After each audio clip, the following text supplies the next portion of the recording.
The title of this presentation is One of History's Most Significant Innovations. The subtitle, or your clue, is It's Elemental. So what is this element that we're talking about? It's a pretty important one. It's part of all living cells. It's part of chlorophyll. It helps plants with rapid growth, increasing seed and fruit production. It often comes from the degradation of organic matter in the soil, as well as from a fertilizer application. Water or rainfall contribute very little of it.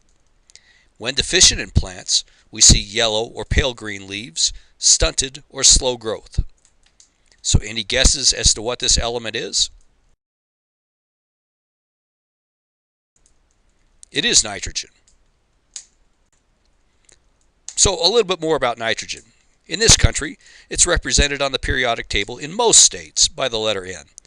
We do have one state that has a bit of a challenge with the whole concept, but we hope they're going to come along fairly soon. It was originally discovered by a Scottish physician in 1772, and yes, it makes up 78% of the Earth's atmosphere. Not oxygen, mind you. It's nitrogen that makes up 78% of the Earth's atmosphere.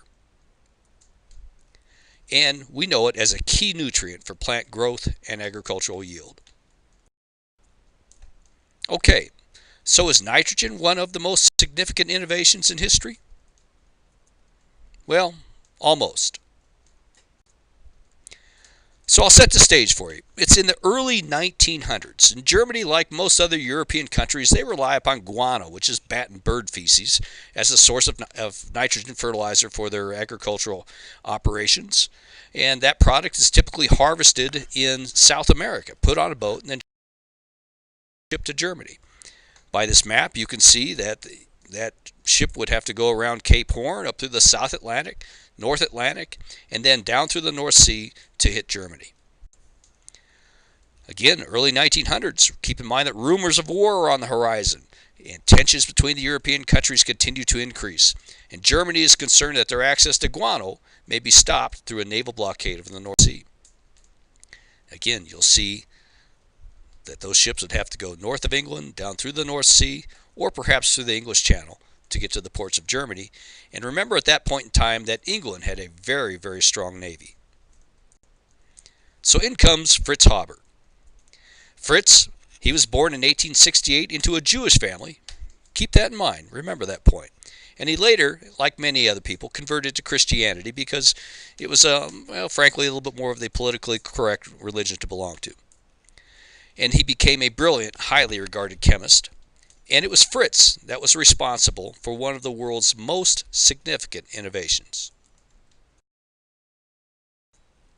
That innovation is nitrogen fixation, which is the process of converting nitrogen from the atmosphere into ammonia. So through nitrogen fixation, Haber single-handedly freed Germany from the threat of blockade and ensured that they could have a safe source of food. And this process quickly led to further refinements, which produced the first industrially produced synthetic nitrogen fertilizers, some of which we continue to use today. These nitrogen fertilizers quickly became an inexpensive source of plant energy and nutrition, and they led to incredible increases in agronomic yield. Today, an estimated 2 billion people depend on these fertilizers to produce their food.